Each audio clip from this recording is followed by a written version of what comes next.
Okay, we are recording, Jake. Jen, how are you? It's good to see you after a couple days. We were just virtual the other day. Granted, we You are kind of. really, really not very loud at all, Jake. Oh, I've turned my volume almost all the way up. let me put my mic up here. I'm not sure I can switch to my Zoom settings. Hold on. Let me see if I can switch Zoom settings real quick while I'm on the fly. Hold on. The volume. Unless nobody else is having a hard time hearing.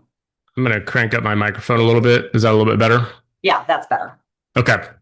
All right, let's see where all my windows disappeared to. This looks like one. All right, so that's a little bit better. Sorry, thank you. And I'll get close to the mic. Artificial intelligence, and Jen, thank you for sort of suggesting that we do a follow up on this. After the great conversation on Tuesday, my intention really here is, and I think I said this the other day. I'm not going to go particularly deep. I want to make sure we have an established framework like we do in Master Your Craft. So we're all, I'll say, speaking the same language on a few things. So um, I know that there's probably going to be people who are like, oh, I need more stuff, right? And I think, Jen, you and I have talked about some of the deeper dives we can do, some of the hands on for those people who are like, well, I'm already typing some stuff into chat. But I want to make sure that we use this opportunity to sort of raise the tide for all the boats to make sure we're having the same conversation through things. So feel free to chime in and maybe talk about and ask any questions that you have along the way. One of the things that I did, and it's on here on the next slide, I'm not sure if it's going to autoplay, so I'll hold on a second, is when Jen and I started this Master Your Craft piece, I was like, you know what we need? We need a theme song. So I used one of my favorite AI tools, which is strictly just to generate audio and music. It's called Suno, Suno. So I'm just going to play a snippet of this. I'm going to warn you, it might be really loud for a second, so be prepared on the mute button. But here's what our theme music would sound like if you heard it based on what I told AI.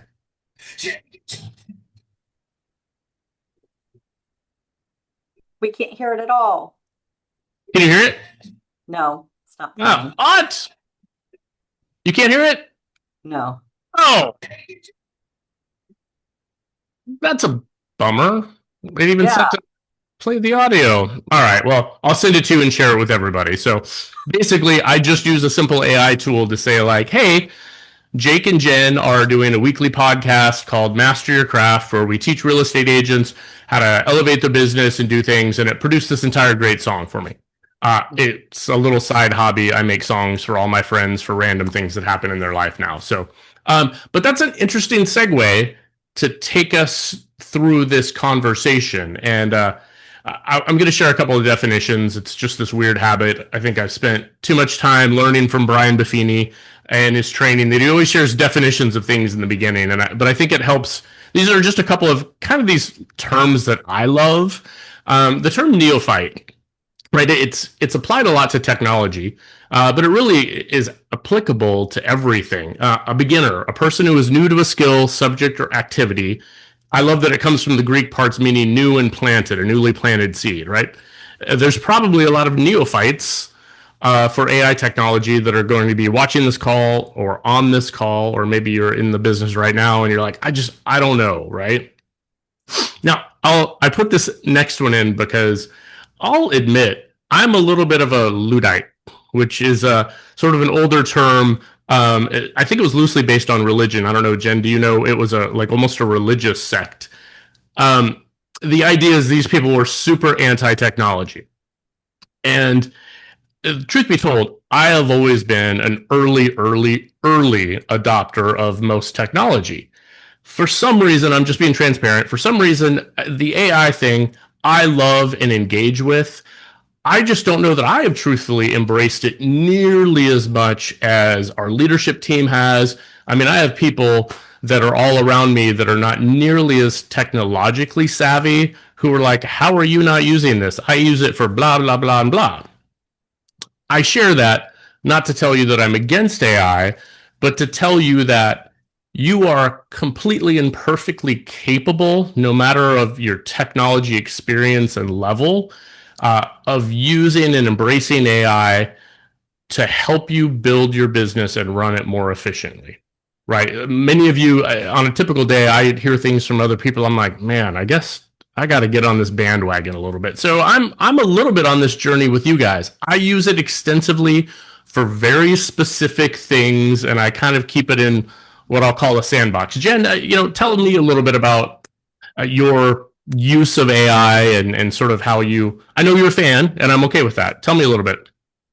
I am a fan. It does make me a little nervous, though, giving it access to things. So you have to be very careful about what you're giving it access to, and are you comfortable giving it access to the thing to some of your things. You can always just add documents or pictures or whatever one at a time to your activities, or you can share everything with it. But I do caution you on being careful with what you are sharing with it. But I use it. I don't default to using AI. My sister, though, defaults. Have you tried putting in Claude? Have you tried ChatGPT? Yeah. No. And she uses it all the time for things I would never even guess. And yesterday, she was even telling me about how she was using it to develop some Canva templates.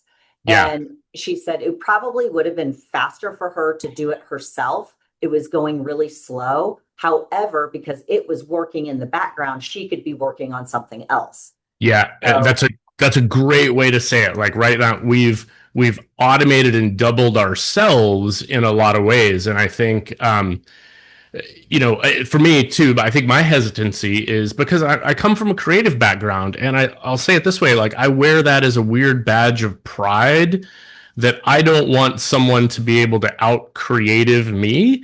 And it is my mindset completely. And I think that's why I don't, because I'm like, I want to create the stuff.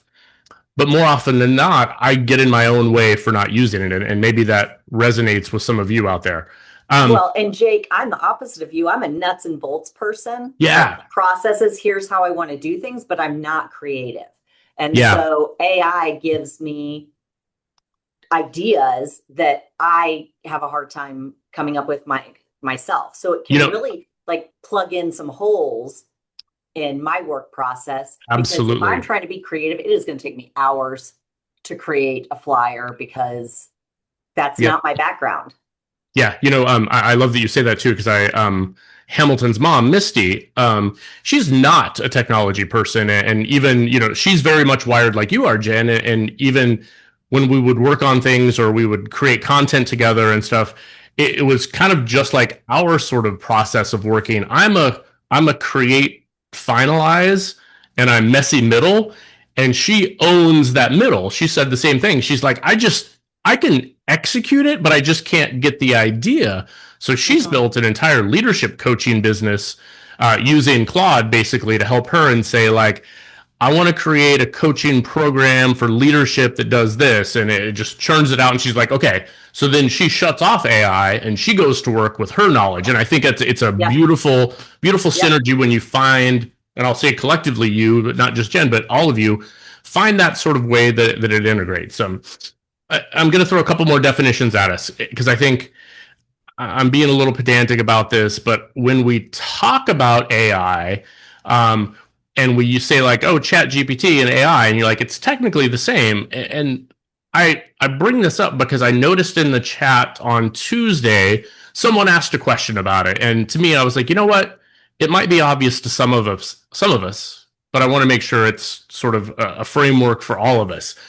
AI is really just a very, very broad definition of all the things that computers do, sometimes without human interaction, sometimes with human interaction, driving cars, chess playing computers, facial recognition, right? Your iPhone unlocking itself, voice assistants, all of those things are sort of under this big umbrella of AI.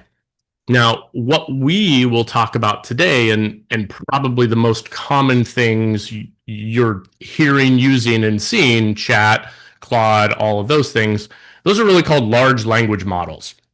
So it's a specific tool or a brand, right? So if we say AI is a car, right, the large language model might be Toyota, right? It's their particular version of that has been trained on and just reads, right? Like remember in the movies when it was always about the future and someone would read a book really fast. Mm. That's Yes.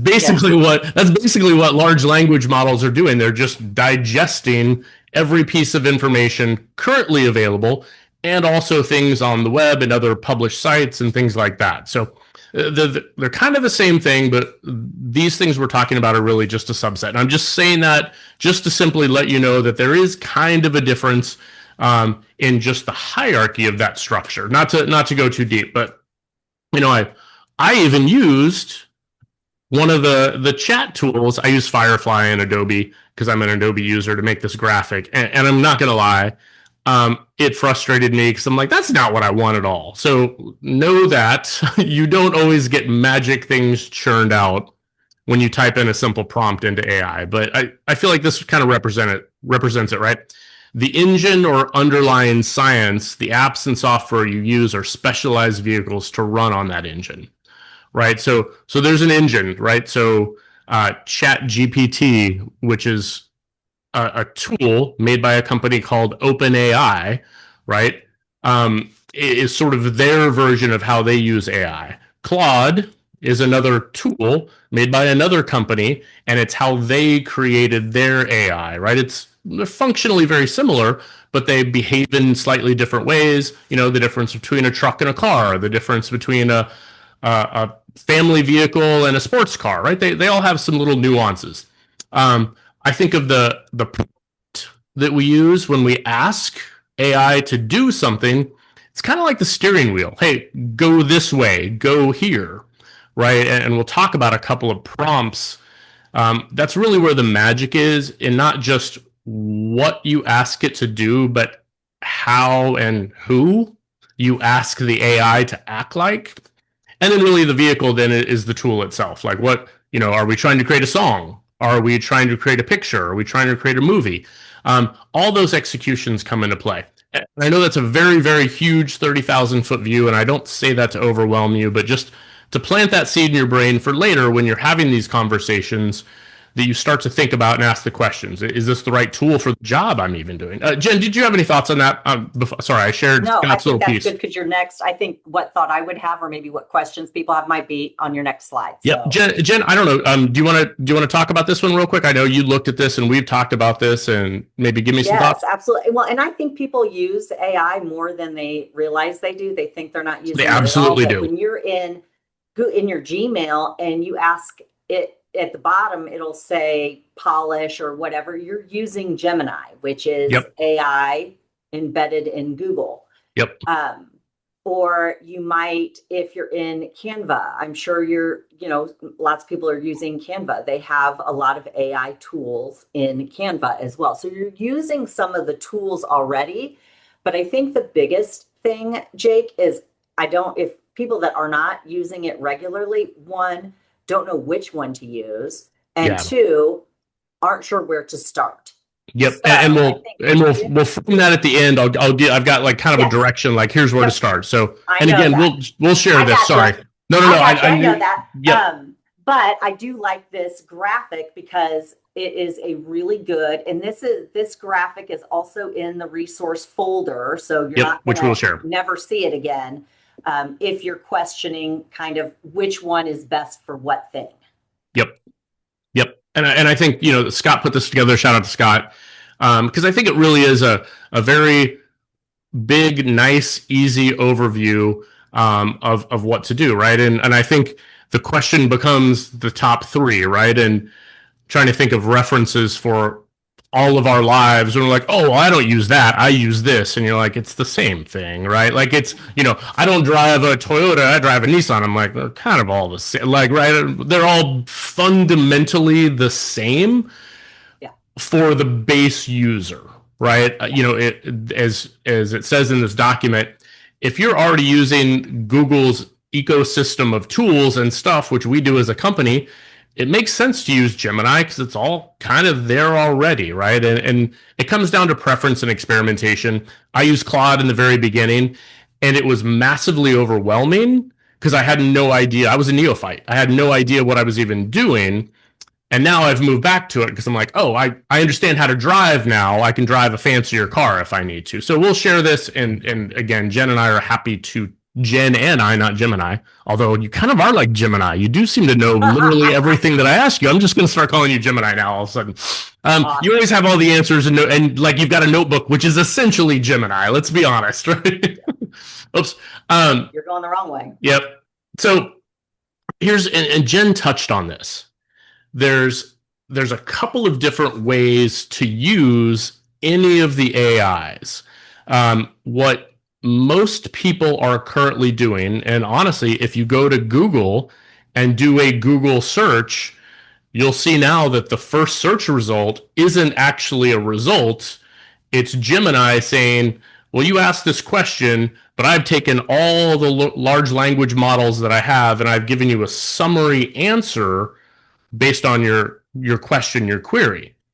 So what's happening is all live web pages, data feeds, knowledge bases, publisher agreements, any sort of like specialty websites and things like that. It's constantly scanning, reading, searching for that information. Now, if you remember, Jen, I know you do, like when the internet was first around, everyone's like, well, if it's on the internet, it must be true, right? Well, we know now that isn't necessarily the case. And I did see some interesting data that there are so many AI tools publishing website content based on website content that it's kind of, I don't want to use the word incestuous, but that's kind of the right word to use. That some of that information is becoming watered down because the sources are other AI sources. Now, I share that information just simply to give you perspective, which we already know is true. And I think Sherry Timbrook and Christian said this both in the call the other day. Your job as the fiduciary advocate for your clients is always to verify information and accuracy. That is never going to go away, no matter what source you get it from. Query and search, typing in, tell me all about this, those things rely on a huge swath of data, which is most often correct. But the review process sometimes needs to make sure you're done. And sometimes I think, Jen, maybe you've got some experience with this. This is where I think we get caught up. It's like, oh, I saved a bunch of time, and now I've got all this stuff that I have to go back and review. And you're like, that actually didn't save me a whole lot of time, right? Numbers inaccurately verified. It's getting better, right? It's more accurate. But any thoughts on that one, Jen? I know as we do these things. Yeah, absolutely. I mean, you just have to learn, just like when you were talking about with internet. I was a high school teacher when kids started using the internet. Totally. And they wanted to use Wikipedia as their source. That's my favorite reference. Anybody can post anything on Wikipedia. It doesn't make it right. So we talked a lot about verifying sources, and teachers now are worried about, and anybody's worried about, the accuracy of what you're getting on AI. But you have to do the same thing. You just have to be a responsible adult, just like watching the news. Depends on what news source you watch, what story you're going to get. You just have to remember that you can't, it does not take away your responsibility to verify that the information that you're getting is correct and then sharing. Yep. It's kind of like if you're going to make a dinner with really bad ingredients, it's probably not going to come out as a great dinner, right? You're like, I don't know. Oops, sorry, I didn't mean to summarize that for a second. Now I can't erase it. We don't see it. Okay. The second section, document review. That is where I think for you neophytes who are just getting into sort of this process, this is really the sweet spot of leveraging AI to gain some efficiency in your business. It is a broad overview statement. Almost all of these tools allow you to say, here are 9 documents, and they're a PDF and Word doc. They don't even have to be the same format or anything. You just sort of dump them into a bucket, to use very vague terms, and say, take a look at these and find X, right? Take a look at these documents and find any common themes. Take a look at these documents and give me a summary based on what you found. So what's great about this, and I think why it's such a popular execution, and Sherry Timbrook talks about this, is you're putting it in your own sandbox. So it's only limiting your choices to the data that I'm currently feeding it. So you're, in a sense, creating your own small language model. Like, here's 8 documents that I've gotten, and I want you to analyze them and review them. And then I'm going to ask the AI some questions about it, right? There's a lot of ways to do this. And I think Christian does this often. We all do this a bunch. Truth be told, the reason I use it is because I love numbers and data, and I love how numbers and data tells a great story. The hard part for me is actually finding the data that I want to use in a big pile of numbers. And Jen, I know you use this often. Anything you want to sort of share with this one?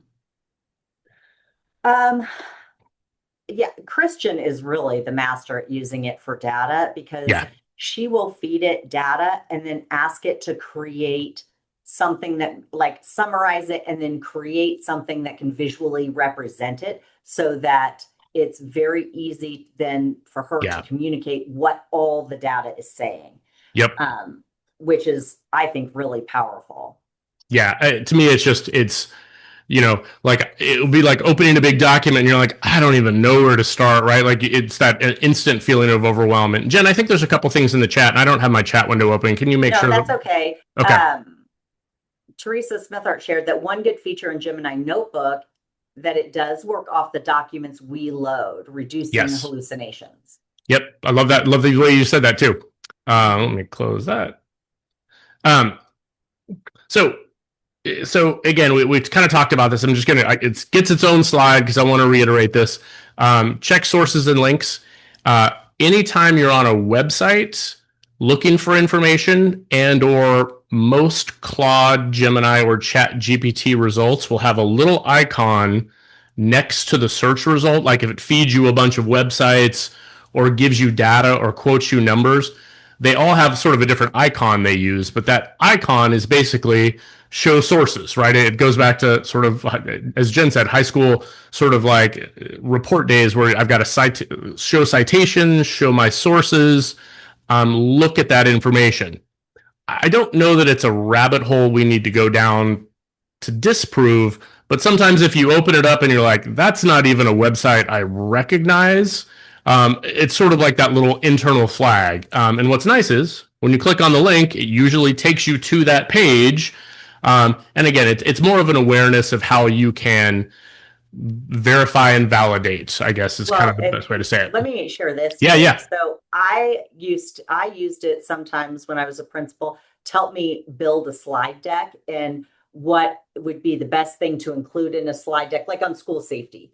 Yep. If I want to give information to parents on school safety, what order should I present it in, that sort of thing.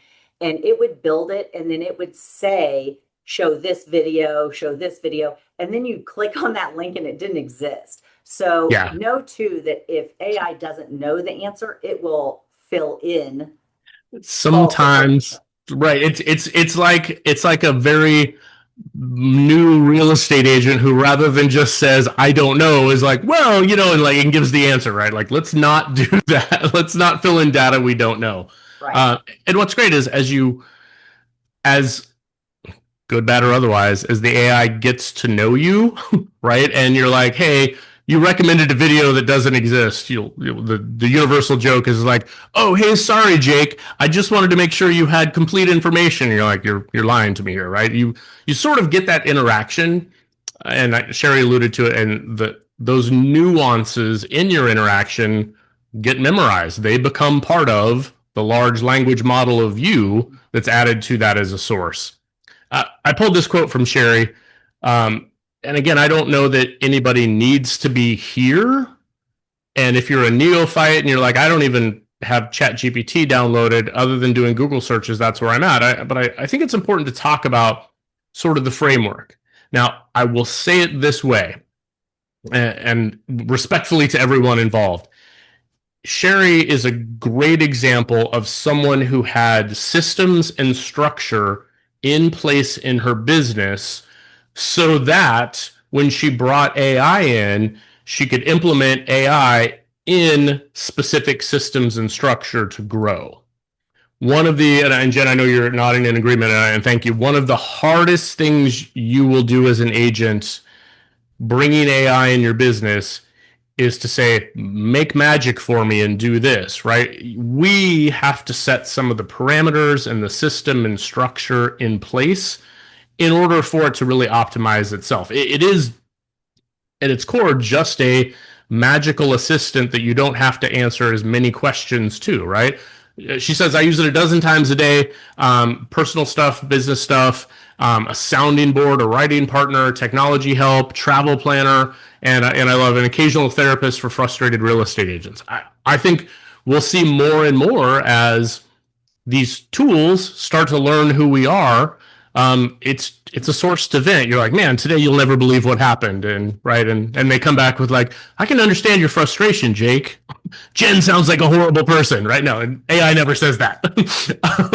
But I think without some structure in your business to say, hey, help me with this thing, you're going to struggle with how to sort of guide that down the path. And Jen, I know that we see that, and I promise that's not my ploy to have you implement systems and structures, but I've seen it go wrong far too many times that agents become very frustrated. And you ask the question like, well, what's the frustration with AI? And it's like, well, it's not doing anything for me. Like, well, let's talk about what you're asking it to do. And it's basically like, run my real estate business, right? That go ahead. So I shared, so in the resources, and you'll learn about these on Tuesday also, in the resources that we're sharing there, I put in the same prompt into Claude as I did into ChatGPT, and then I'm sharing kind of what it says. So I gave it as though I didn't have these systems. And I just want you to know that if you're starting like that, you don't have the systems, and you're saying, here's what I want you to do. I need to build some efficiencies in my work product, and you give it a very vague, big, broad prompt. It might take a while, like Jake said, to get you to something you can use.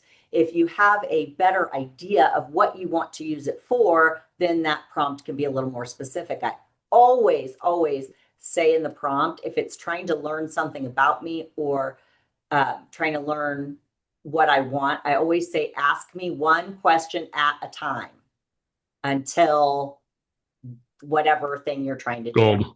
So then it goes slow and it doesn't give you a ton of results. If you don't ask it to do that, to narrow down what you want, then it's going to give you a bunch of junk that's very overwhelming. Right. It's gonna feel like, great, you gave me a bunch of junk that I already sort of have, right? And I think that's right. That's kind of a great piece. Either ask it for a specific thing to help you with and give it an example. So you might have to attach a document or something to it, or tell it to ask you a question one at a time to learn what you really need. Yep. And by the way, in secret, Jen, I secretly reprogrammed all the AIs in the world so that any real estate question, the first question the AI is going to ask every agent is, are you using a CRM? It's my trick. Yes. And they're going to be like, oh, man, everybody knows that I need to do that. So I put together just a short list of sort of a brain dump of all the things. And again, we'll share these with you. I tried to divide them up on, hey, is it a transaction or is it sort of marketing lead generation? There's a lot of overlap, but right. BMAs and CMAs. Again, danger. Hey, I'm going on a listing appointment at 1824 Citricato, do a CMA. Danger. Mm-hmm. Right? You're basically saying, you do the work, you find the sources, you pull the data. Now, uploading, say, for instance, a PDF that you've created in MYC where you've already pre-selected even 15 or 20 properties that are active, pending, sold, and expired. Please refer to my MYC walkthrough on that. And you upload that document and say, hey, here's the framework of the data I want you to analyze. Where do you think our initial price, our initial market position should be for this home, right? That's a refined, controlled sort of process. Now, market trends, again, it gets a little looser, but you're like, hey, what's currently going on in the Brookside neighborhood right now? Give me an analysis of sales, days on market, share that information, right? Fundamentally, though, I'll be honest, it's already what a neighborhood news market stats report from Moxie is. And I promise this call is not for me to push Moxie. But some of this stuff already exists. You going to AI to spend a lot of time to figure it out to sort of get the end result is just if you want to learn it, I encourage that. But know that a lot of these things already exist. Inspection reports. Linda Hammer mentioned this the other day, and I've heard this often. Upload your inspection reports and say, hey, I've got a buyer who's XYZ and this, and maybe there's some information around it. Here's the inspection report we received. Help me analyze and prioritize the order which we should address these issues, and or here's the listing itself. Help me create talking points to present to my buyers about how we can accomplish this. Now, I think that is one of the most powerful things that Sherry talked about doing. Yeah, I have said, oh, go ahead. And then she also added that sometimes that's difficult news to communicate. So she asks then also for scripts then. So she asks for it to summarize, prioritize the things that they can do, and then give me a script or give me a conversation starter for how I can talk to my client about this and use this tone even. Yep. For 25 years of me doing this, I have said consistently, inspection reports are the straw on the camel's back, or sorry, but just the thing that breaks most often the entire process. And you guys know as agents, on the buy side and the sell side, that becomes a huge letdown because a buyer just fell in love with a home and here's a report that says it's trash, right? And that the emotional and logical brains start to conflict with each other. Planning through how you negotiate and tell the story of the inspection report can be a huge asset to you. Even if you just haven't analyzed that. What's nice is, from a psychological standpoint, if we present that to the buyers and say, hey, we got the inspection report, right? So there's the inspector who does the report, right? We automatically don't like him. Here's me, but instead of me telling you what the report says, I've used another source to help me, right? We offload the emotional responsibility to a degree of telling our clients bad news. So it's not me telling them the bad news. It's a third party sort of giving them the bad news. And oftentimes that lands softer and the information is a little more validated. Property descriptions, that was probably the first thing most people did. And now all of a sudden every single property description reads the same way. Sherry Timbrook made a note that in her information, she told AI to never use the word situated ever again, which I love because situated is the buzzword that we seem to be about right now. Investment opportunities. Hey, take a look for my investor. They want an XYZ ROI. Like, do you see any investment opportunities? Just simple meeting transcription. I could probably utilize this tool in my world is just to be like, I have my notebook, but sometimes the things that go in my notebook are just nonsense. And then it's like, oh, wait, I had something to do. Jen, on the other hand, doesn't need meeting transcription because she is kind of my meeting transcriber, which I love her for. But there's no reason that if you're in the conversation with the clients and we take notes and that's great. Hey, Jen, part of my business is I utilize AI just for meeting transcriptions and notes. And every time we have an interaction in person or over the phone, what it's going to do is then take that, create a digest for it. It's going to email both of us a copy so we have that for future reference. Is that an okay thing to do for us? Who's going to say no to that? And more importantly, now you're having the conversation versus trying to capture details, right? That sort of gets in the way. And just straight task management. Hey, I think Christian said this the other day. The first thing she does in the morning as she's driving to work is like, hey, I'm just going to say a bunch of stuff and I want you to make bullet points of that and then summarize those into things I need to do today, things I need to add to a list or into an ideas bucket. I think that's a great use just to sort of download in the morning or whenever your brain is sort of going through that, right? Social media campaigns, objection anticipation and dialogues. Hey, you can set up your AI to be like, I struggle having this conversation with clients. Can you build a role play where I present information and you counteract with that? And most AI tools have a voice option, so you can actually do the thing.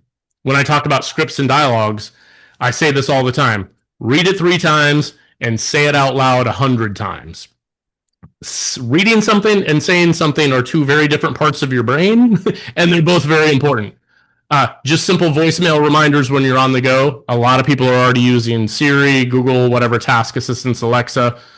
Client role play, just general client relation role play. Text responses. Hey, give me a couple of text responses or prompts that I can use to maybe reach out to clients in my CRM or in my farm. And I'm going to throw the last one in here. This is a pitch for Moxie, clearly.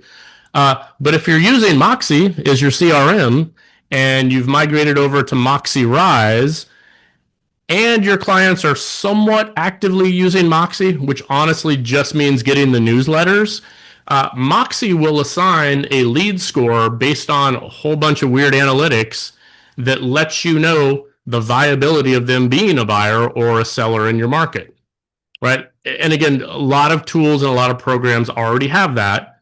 This is simply just relying on the fact that it's not going to know more about somebody than you've given the database. And if you're not sending them newsletters and you're not sending them any marketing, there's not a whole lot to ascertain other than their address. And if you don't even have that in, it's probably not going to come up very solid, right? But the more you use that and the more they interact with that, the better it gets, which is just simply my pitch to say, rather than sending saved property searches from the MLS, you could be sending them through Moxie and then generating some of those results and activities for that, right? Your neighborhood news, your market snapshot clients that you have in Moxie that are going and opening up your market snapshot and then clicking on a couple of properties, that just goes into that lead score piece in Moxie to help you say like, wow, they're 80%. I should reach out to them.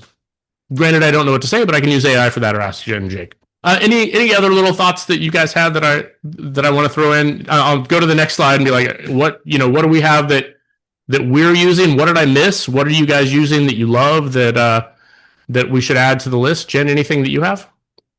No, not really. I think that most people start just with their, Gemini and ChatGPT and Claude. Yep. But yeah. I think that's go ahead. good. Okay. Again, I if you are using something, we would love you to share it. I use the same phrase all the time.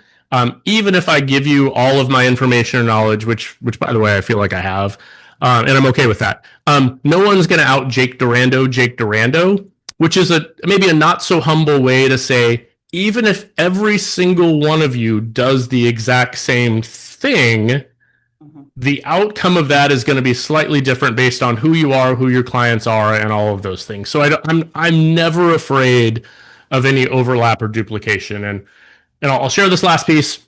Oh, hang on. We got a comment. Can I share the comment?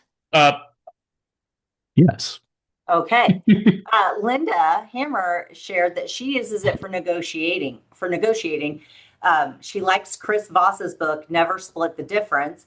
Yep. And she'll say to ChatGPT, what would Chris say based on Perfect. that? I love it. Love that. And that's an awesome segue to this. So for first steps, or maybe resetting some first steps if you've sort of like, I don't know, I'm stumbling around. Get a free account on one of the tools, sign up for it.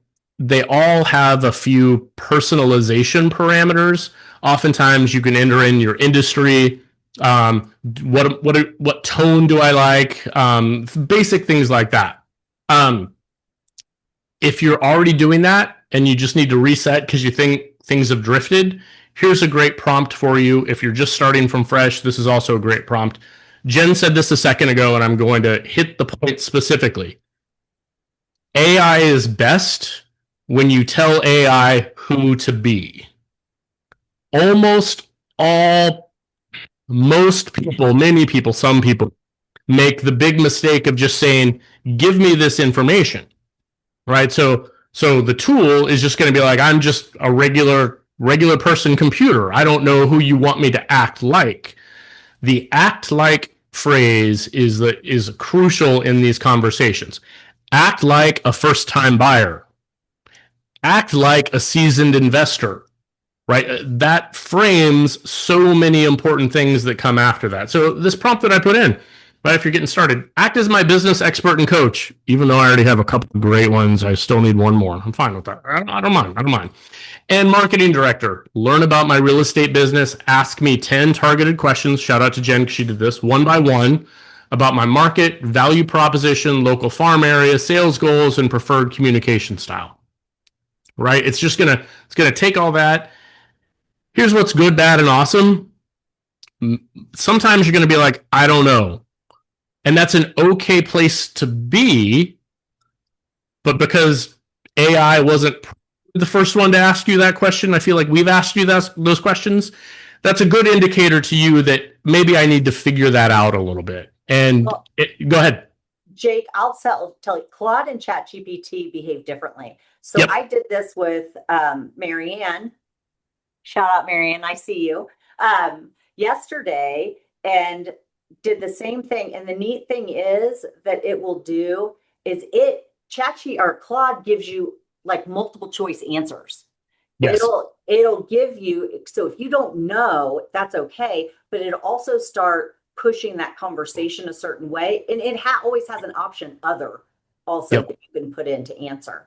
Yep. But I like this prompt that Jake is sharing, because what you're doing in this prompt, you're not asking it to give you a product, you're teaching AI who you are.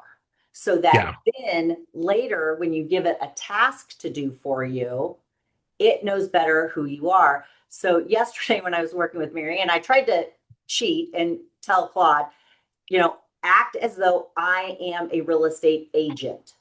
Yeah. Blah, blah, blah. And the first thing it responded was, well, in your master your craft, you could, and so it knows me so well that it wouldn't actually act independently of me. It's like, lie to me, Jen. It's like, don't lie to me, Jen. I already know. Yeah. All those initial prompts of framing, act like this, produce this, right? Even just tell me about Brookside. Pretty vague, right? Act like a real estate investor. Identify and prioritize the 6 best opportunities for a 3% or above ROI. Oh, okay. Now you're really going to get into that. And I will say that to sort of loop back to the conversation. That's where I feel like I've actually kind of embraced AI, is being able to craft those nice little statements to make sure I'm getting exactly what I want. And that will develop. That's a skill that will develop over time, because eventually, you'll start the first 10 times. You're like, this is all bleh. Anyway, I know we've gone long today. Jen, any last thoughts, any questions in the chat, anything we want to address? You want to give us a recap and then take us out of here? Sure. So just so you know, there are lots of resources available. Jake, have you put Master Your Craft on BHGenius? Yes. So we will be updating BHGenius today with all the resources for this lesson. So you can go to BHGenius there. It's on the Octatile, and that's where you're going to find our stuff now for Master Your Craft. And the resources are great. There's an article from Tom Ferry about how it's a case study of how one agent has used AI and it's changed her business. There are lots of different prompt suggestions for different tasks. There's just a ton of information on there. Yep. So please look through those if you're wanting more information about how to get started or you need new ideas. And again, you can literally send us this text as well. It's not just good for ChatGPT, Gemini, and Claude. You could be like, hey, Jake and Jen, act as my expert business coach and ask me questions. This is what we do, and I don't say to take it away from any one or the other source, Sometimes there's nice safety in AI because it's not another judgy human. And I'm okay with starting there. So please know that all of the tools that you have available are here to enhance your agent intelligence, which is really the underlying factor in all of this. Jen, you're awesome. I appreciate you. I appreciate you guys showing up for the AI overview. Let us know how to help you as always. Thanks for being here. Thanks, guys.